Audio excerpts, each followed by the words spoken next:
Good morning students of class 12। आज हम पढ़ रहे हैं, कल हमने पढ़ा था डेटा टाइप्स। आज हम उसी को ही आगे पढ़ रहे हैं कि बेसिक डेटा टाइप्स क्या होते हैं, डिराइव्ड डेटा टाइप क्या होते हैं और यूजर डिफाइंड डेटा टाइप क्या होते हैं। तो बेसिक डेटा टाइप का मीनिंग होता है कि जो हमें ऑलरेडी प्रोवाइडेड होते हैं, those data types which are already provided by the C compiler या C++ कंपाइलर। जैसे देखिए कैरेक्टर हमने यूज में लिया है CHAR, ये हमको पहले से प्रोवाइड है, जो क्या काम करता है, कैरेक्टर वैल्यू को स्टोर करवाता है। इंट होल नंबर्स को स्टोर करवाता है। फ्लोट रियल नंबर या फ्रैक्शनल नंबर को स्टोर करवाता है। Long it is the big form of integer, अगर आपको इंटीजर की रैंक से ज़्यादा वैल्यू करवानी है देन आप किसका यूज लेंगे, लॉन्ग का। फिर अगर फ्लोट की वैल्यू से भी ज़्यादा वैल्यू आपको स्टोर करवानी है, यानी पॉइंट के बाद आपको मोर देन 10 सिंबल 10 डिजिट तक स्टोर करवाना है, तब आप किसका लेंगे, डबल का। और डबल से भी ज़्यादा पॉइंट के बाद आपको 15, 20, 25 जो भी है, देन आप किसका लेंगे, लॉन्ग डबल का। अब इसमें आपको रेंज याद रखनी है और बाकी ये देखना है कि कैरेक्टर हमेशा 1 बाइट लेगा, integer 2 byte, float 4 byte, long 4 byte, double 8 और ये लेगा 10 बाइट। ये सारा कुछ याद रखना है आपको C++ में। बाकी इसकी रेंज वगैरह आपको बुक में दी हुई है। इसकी जो रेंज होती है वो होता है -128 से +27 तक, 127 तक। इंटीजर की रेंज होती है -32768 से प्लस में 32767 तक, प्लस में एक कम हो जाएगा। फ्लोट की होती है 3.48308 और वहाँ फ्लोट में माइनस नहीं होगा। तो कुल मिला के आपको रेंज माइंड में रखनी है, कभी पूछा नहीं जाएगा आपसे। कभी आप प्रोग्रामिंग करोगे तब आपको आइडिया आएगा कि हाँ मुझे यही वैल्यू स्टोर करवानी है तो मैं ये डेटा टाइप यूज कर दूँ। बाकी यही पूछा जाएगा और यही नॉलेज में रखना है कि कितने बाइट्स लेते हैं और कौन सी वैल्यू में कौन सा डेटा टाइप यूज में लिया जाता है, ये आपको नॉलेज में होना चाहिए। अब हम पढ़ रहे हैं user defined data type. User defined data type का मीनिंग होता है ऐसे डेटा टाइप जो यूजर अपनी रिक्वायरमेंट के अकॉर्डिंग बना सकता है, और वो बनेंगी किसकी हेल्प से, यूजर बेसिक डेटा टाइप की हेल्प से ही बनेगी। तो इसमें फर्स्ट आता है स्ट्रक्चर। कल हमने नाम पढ़े थे, आज हम इनको देख लेते हैं। स्ट्रक्चर का मतलब होता है, जैसे अभी हम देख रहे हैं कि हम केवल एक वेरिएबल एट ए टाइम यूज में ले रहे हैं, जैसे integer A, integer X, character C, float F। तो ये जो वेरिएबल होते हैं वो एट ए टाइम एक ही वैल्यू स्टोर करवा पाते हैं, लेकिन मुझे किसी रिकॉर्ड को स्टोर करवाना है। रिकॉर्ड का मीनिंग है कि मुझे किसी स्टूडेंट का सीरियल नंबर स्टोर करवाना है, उसका नेम, उसकी age, class, percentage and so on, बाकी सारे भी फीचर्स हो सकते हैं। तो मुझे ये सारी वैल्यू स्टोर करवानी है, तो ना तो ये आप इंटीजर में कर पाओगे, ना फ्लोट में कर पाओगे, इवन एरे में भी आप नहीं कर पाओगे, क्योंकि एरे में क्या होता है, हालांकि वैल्यू मल्टीपल वैल्यू होती है लेकिन आप सिमिलर वैल्यू को ही स्टोर करवा पाओगे। यहाँ पर देखिए ये कैरेक्टर वैल्यू, ये नंबर वैल्यू मतलब इंटीजर, ये कैरेक्टर वैल्यू, ये वापस नंबर वैल्यू इंटीजर, ये स्ट्रिंग ले लो आप कैरेक्टर के अंदर, और ये फ्लोट वैल्यू। तो ये एक साथ आप अलग अलग डेटा टाइप की वैल्यू को किसी में भी यूज में नहीं ले सकते। तो इसके लिए आप क्या बनाएंगे, structure. When we want to store multiple values of different data types, group of different data type is known as structure. देखिए यहाँ पर मैं लिखता हूँ, ग्रुप ऑफ डिफरेंट और similar data types which are used to for record based programming।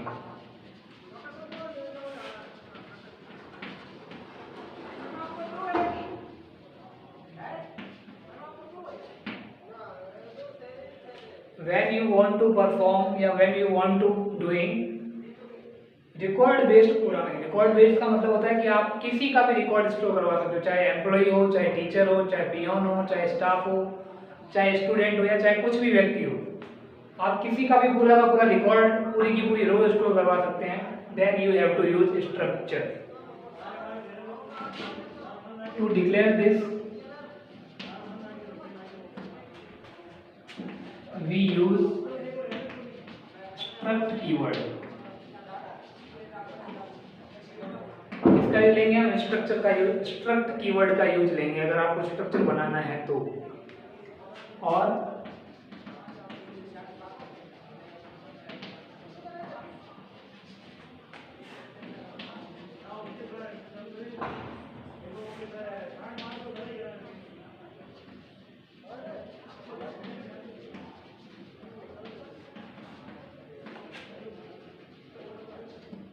इसमें हम जो भी वेरिएबल या जो भी मेंबर्स बनाएंगे उन सबको मेमोरी में अलग अलग स्पेस दिया जाएगा।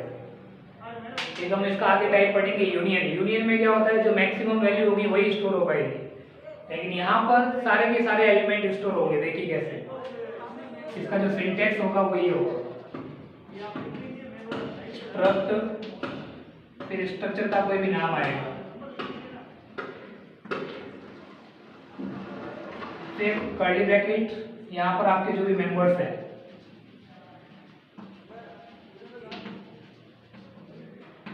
वो कितने भी आ सकते हैं, और फिर टर्मिनेट आएगा। ये बनेगा स्ट्रक्चर का फॉर्मेट। सबसे पहले स्ट्रक्ट स्मॉल लेटर में, फिर कोई भी नाम जो आपको आइडेंटिफाई डिक्लेयर करने के रूल्स में मैंने बताया था वो, फिर अंदर आपको integer, character, float, long, double कुछ भी लेना है वो आप ले सकते हैं अंदर। इसका मैं एग्जांपल एक बता देता हूँ आपको। स्ट्रक्ट जैसे स्टूडेंट नाम का बना रहा हूँ, स्टूडेंट है, मेरे को चाहिए इंटीजर, रोल नंबर, कैरेक्टर में नेम, और फ्लोट में परसेंटेज।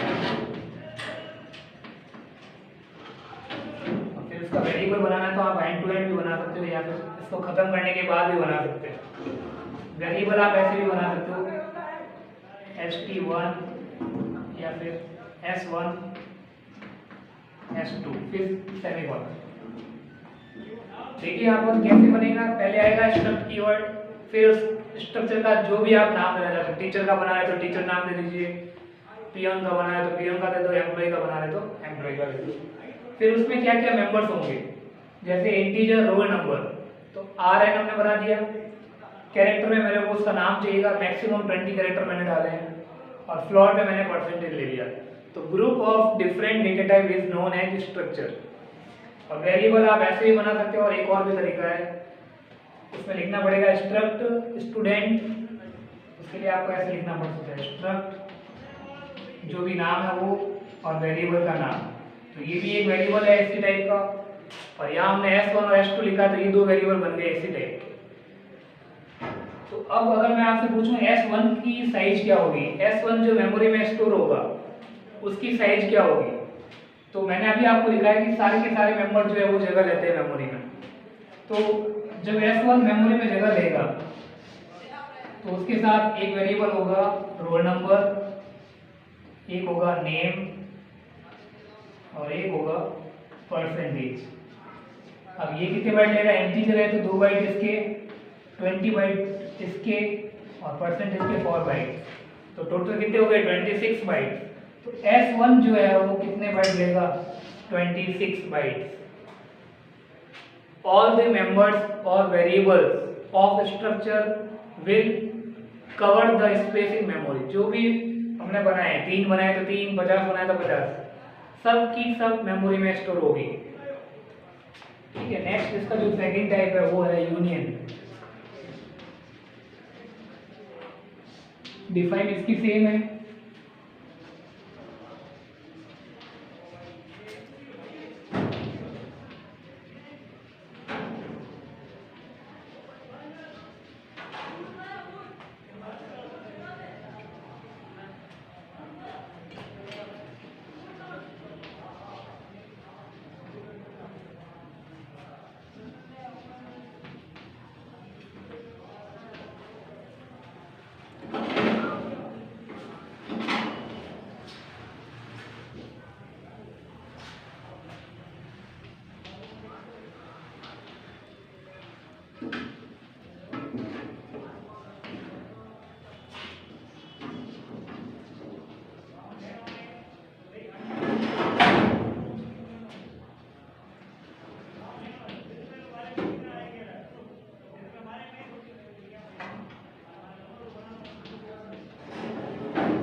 हाँ, तो यूनियन के अंदर क्या होता है, सेम टू सेम स्ट्रक्चर ही होता है, केवल यहाँ पर कीवर्ड का चेंजेस है स्ट्रक्ट, और यहाँ पे कीवर्ड लगेगा यूनियन। लेकिन दोनों में एक मेजर डिफरेंस ये है कि यहाँ पर तो सारे के सारे मेंबर जगह ले रहे हैं मेमोरी में, चाहे इंटीजर हो, कैरेक्टर हो, हाईएस्ट बाइट का हो या लोएस्ट बाइट का हो। लेकिन यहाँ पर आप बना तो सकते हो बहुत सारे वेरिएबल्स, बहुत सारे डेटा टाइप, लेकिन जगह वही लेगा जो हाईएस्ट बाइट का है। लाइक इंटीजर कितने बाइट लेगा, 2, फ्लोट कितने लेगा, 4, कैरेक्टर कितने लेगा, 1। तो अगर मैं ये कहूँ कि स्ट्रक्चर कितनी जगह ले रहा था, स्ट्रक्चर तो कितनी लेगा, 7। लेकिन अगर मैं कहूँ कि वेरिएबल 1 कितने बाइट लेगा, तो वो ओनली 4 बाइट लेगा, क्योंकि हाईएस्ट कौन सा डेटा टाइप है, फ्लोट।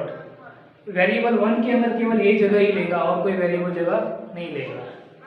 तो यही फर्क है कि इसमें सारे के सारे मेंबर जगह लेंगे, सारे वेरिएबल जगह लेंगे, लेकिन इसमें वही वेरिएबल जगह लेगा जो हाईएस्ट बाइट का है, जिसका मेमोरी स्पेस ज़्यादा होता है। फिर तीसरा जो है वो है क्लास। तो भी आप इसकी डिफाइन पढ़ेंगे, आगे फुल डिस्कस किया हुआ है।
हाँ, तो क्लास के अंदर क्या होता है, क्लास C++ के अंदर नया फीचर यही है क्लास। आगे आप जो भी चैप्टर पढ़ेंगे फ्रॉम 8, आपको क्लास ही वेरिएबल दिखेगा, क्लास ही डेटा टाइप दिखेगा और कुछ भी नहीं दिखेगा, क्योंकि C++ में जो नया इनिशिएटिव आया वो क्लास ही आया। सबसे पहले C++ का नाम भी यही था, C विथ क्लासेज। तो क्लास क्या होता है, एक रियल वर्ल्ड प्रोग्रामिंग होती है जिसके अंदर आप वो सारी चीज़ें कर सकते हो जो एक रियल वर्ल्ड में होती है। और इसका जो वेरिएबल होगा उसे क्या बोला जाएगा, ऑब्जेक्ट। क्या कहेंगे हम उसको, ऑब्जेक्ट। तो it is a block where we can bind the properties and behaviour of an object. जैसे मान लीजिए मेरे पास ये चौक है, तो चौक की जो प्रॉपर्टीज होगी वो क्या होगी कि ये वाइट कलर का है, ठीक है, और बिहेवियर क्या होगा कि ये व्हाइट बोर्ड या ब्लैक बोर्ड पे कहीं पे भी लिखने के लिए काम में आता है, जैसे पेन होता है। तो दुनिया वर्ल्ड की ऐसी कोई भी चीज़ जो अपना एग्जिस्टेंस रखती है, जिसकी खुद की प्रॉपर्टी और बिहेवियर होगा, वो क्या कहलाएगा, ऑब्जेक्ट। और ऑब्जेक्ट बनाने के लिए हम किसका लेंगे, क्लास का। और एक लास्ट वन है जो हालांकि हट चुका है, काम का नहीं है, इनम। फुल फॉर्म है इसकी इनमरेशन।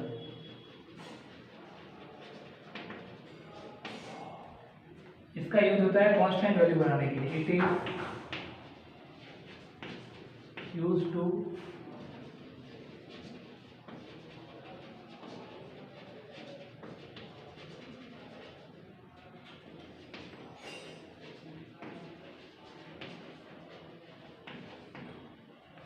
जो 0 से स्टार्ट होती है। जैसे अगर आपको कोई कांस्टेंट बनाना है, जैसे वीक डे होता है, तो आपको क्या करना है, वीक डे में आपको मालूम है संडे की वैल्यू 0 होती है, मंडे की फिर आगे 1 2 3 4 ऐसे बढ़ती जाएगी। तो एक तो होता है कि आप खुद वैल्यू असाइन करें, और एक इसमें खुद वैल्यू अपने आप आ जाती है 0 से लेके 1 2 3 4। कैसे होगा, एग्जाम्पल देखिए। पहले तो कीवर्ड का नाम इनम, फिर कोई भी नाम दे दो, जैसे मैंने दे दिया कलर, और ब्रैकेट में मैंने लिखा रेड, ये ब्लू, ग्रीन, ऑरेंज, और आगे आप कितने भी लिख सकते हो। तो इट मीन्स क्या हुआ, रेड की वैल्यू क्या होगी 0, फिर अपने आप ब्लू की वैल्यू 1 हो जाएगी, ऐसे ऐसे करके वैल्यू इंक्रीमेंट होती रहेगी बाय 1। मीन्स उनकी वैल्यू फिक्स रह जाएगी, कांस्टेंट रह जाएगी, आप चेंज नहीं कर पाओगे। तो ये बहुत रेयर केस में यूज में आता है, मैक्सिमम जो नए नए कंपाइलर्स आ रहे हैं उसमें इनका यूज होता ही नहीं है। तो ये थे आपके यूजर डिफाइंड डेटा टाइप्स। कल हम पढ़ेंगे जो डिराइव्ड डेटा टाइप्स है, एरे, पॉइंटर और फंक्शन वगैरह, ये सारे हम कल पढ़ेंगे। और फिर लास्ट टॉपिक रह जाएगा टाइप कॉम्प्लेक्सिटी, एक डेटा टाइप को दूसरे डेटा टाइप में चेंज करना। तो कल हम इस चैप्टर को कंप्लीट कर लेंगे। Thanks for watching. अगर आपको इसमें कहीं कोई प्रॉब्लम है तो आप मुझे बता सकते हैं, मैसेज कर सकते हैं, हम उसको नेक्स्ट क्लास में सॉल्व करेंगे। और इसकी जो क्वेश्चन आंसर है वो मैं आपको PDF भेज दूंगा, या फिर टिक मार्क्स जो भी होंगे वो मैं आपको ग्रुप में बता दूंगा। तो आपको स्क्रीनशॉट लेना है तो आप ले सकते हैं।